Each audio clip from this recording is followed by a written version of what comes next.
English 1. This is the podcast where English is part of your daily life. I'm Sarah. And I'm Tom. We're so happy you're here with us today.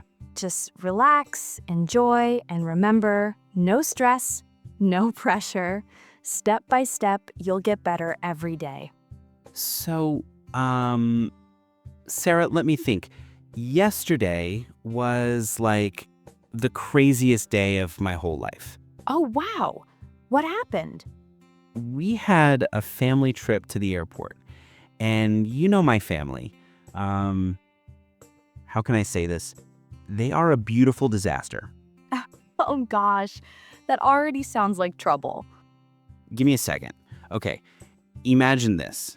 Me, my mom, my aunt, my little cousin, and my uncle, who thinks he knows everything about airports, but actually knows, nothing. Yep, classic family dynamic. We were taking my cousin to catch her flight to Canada. She was super nervous. And my family, instead of calming her, made everything 10 times worse. Oh, no. We get in the car and instantly my aunt starts, "Tom, slow down." Then 2 minutes later, "Tom, hurry up." Poor Tom. And my mom refused to put her giant bag in the trunk. She said, "I need my important things near me." Later, I discovered her important things were 3 sandwiches and a photo of our cat. Oh, gosh. And my uncle, oh gosh, kept giving directions like a broken GPS. Turn left. No, wait, turn right. Actually, go straight. And I'm like, wait, sorry, what do you want? This is already the perfect introduction to today's episode. Exactly, because today we're talking about family trips to the airport. And trust me, you need English to survive your relatives. So, we finally reached the airport parking lot, right? And immediately, my family turned into 5 different tour guides giving wrong directions at the same time. That sounds familiar. My uncle said, "Park here." My aunt said, no, not here. And my mom said, "Tom, park closer because my knees hurt." I was like, wait, sorry, who am I listening to? Poor Tom, the emotional damage starts early. Exactly. And then, oh gosh, my cousin realized she forgot her neck pillow. She was like, "My trip is ruined." And I said, it's just a pillow. You can still fly. The drama begins. So we walk inside the terminal and my uncle goes, "This is the wrong terminal." And my aunt says, "No, it's the right one." And I'm standing there thinking, give me a second. How can I say this? We are 100% lost. Airports are confusing even without family. Exactly. My mom asked an airport worker, "Where is the, airplane place?" And the man said, "Do you mean the gate?" And she said, "Yes, that." Oh gosh, I would die laughing.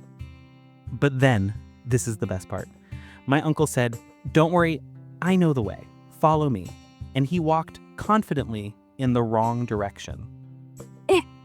Of course he did. We walked 15 minutes before he admitted, "Okay, maybe I don't know." I wanted to scream, but I said, "It's okay. Let's just find a sign." What a hero you are, Tom.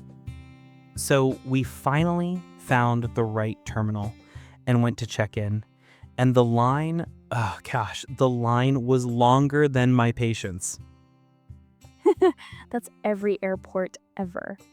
My aunt kept asking, "Tom, are we in the right line? Are you sure?" And I said, I think, probably, maybe, I'm not sure." Classic Tom answer. Then the airline worker said, "Passport, please." And my cousin, oh gosh, she gave him her library card. No. Oh. yes. She said, wait, sorry, wrong one. And everyone behind us started sighing. This episode is a movie already. So the airline worker smiles politely and says, it's okay, it happens. But then he asks, do you want to check your bag? And my mom says, no, I want to check on the bag. And I said, wait, sorry, Mom, not check on, it's check a bag. And she said, well, they should change the name. It's confusing. Honestly, she has a point. Then came the moment of truth, weighing the suitcase. The screen said 24.9 kilograms. Limit was 25. My mom did the sign of the cross like we were passing through Heaven's Gate. Oh my gosh, I can't breathe. Okay, now security. Security was, how do I say this? A disaster film, but without special effects, only stress. I'm scared already. The guard said, take out all electronics, and my uncle takes out a toaster. A toaster? Why? He said, you never know when you need toast. And I said, Uncle, this is an airport, not breakfast. Oh gosh, this family is gold. Then my mom puts her purse on the conveyor belt. The guard says, ma'am, do you have liquids? She says, only my water. And the guard says, you can't bring water. I already know what she said next. Yep. She said, why not? It's my water. And I said, Mom, please, airport rules, just let it go. And she whispered, they want my water! Thieves! No. Then the scanner beeped. My uncle forgot to take out his phone and his belt and his lighter and I think a spoon. The guard looked tired of life. Tom, this should be a Netflix show. My cousin was panicking. Tom, what if they don't let me fly? And I said, give me a second. Think positive? Maybe they will? Not very helpful. You tried. Finally, after removing shoes, jackets, belts, jewelry, dignity, we passed security. And then? Then came the great quest, finding the gate.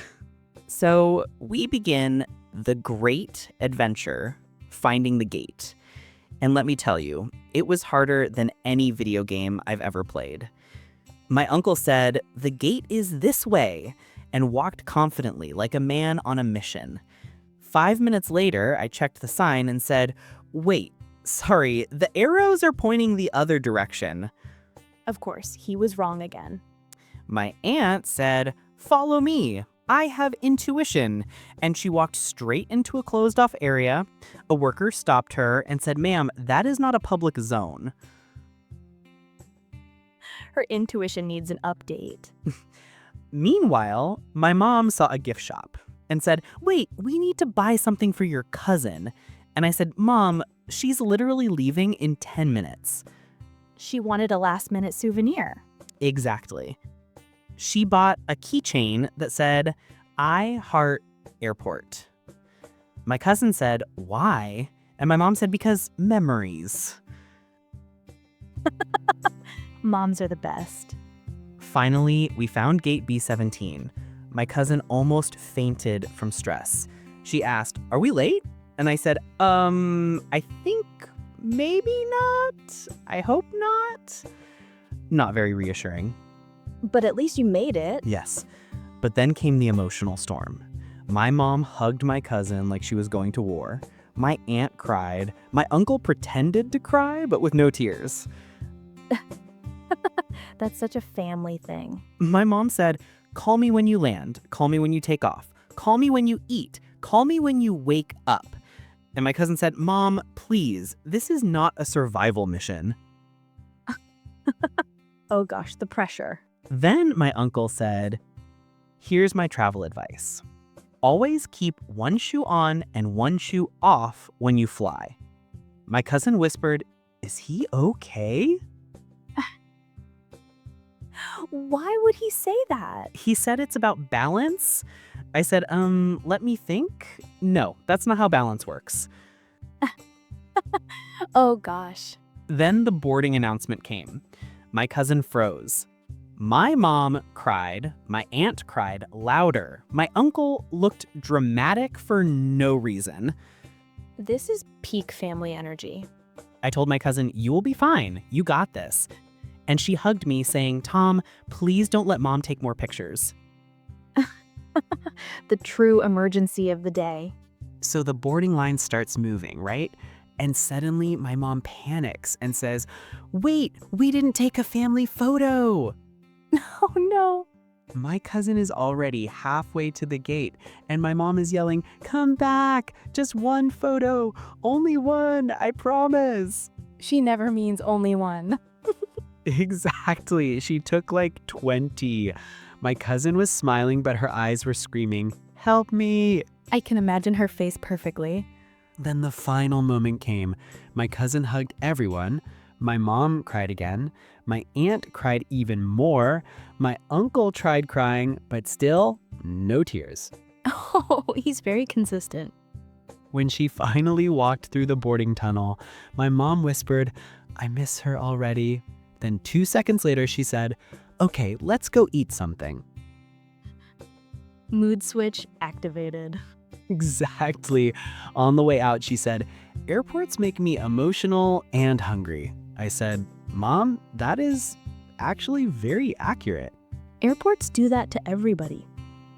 Okay, listeners, let's take a moment to practice some airport expressions together. Just listen and repeat after me, even if you're driving, cooking, or hiding from your family at the airport. We need to check in early. Take out your electronics. Where is gate B17? My flight is delayed. I need to drop off my bags. Yeah, that last one always confuses me. I always say drop out instead of drop off. Tom, drop out is for school, not for bags. Right. Sorry, let me fix that. Drop off my bags. See, I'm improving. Totally, and all our listeners are improving with you. So, Sarah, after all that chaos, how do people actually use this English in real life? Great question. I think the best way is to practice describing your own airport experience, Even if it's dramatic like mine. especially if it's dramatic. So, friends, here's your challenge for today. Describe a trip to the airport, real or imaginary, using 3 things: what happened, how you felt, and what English you used.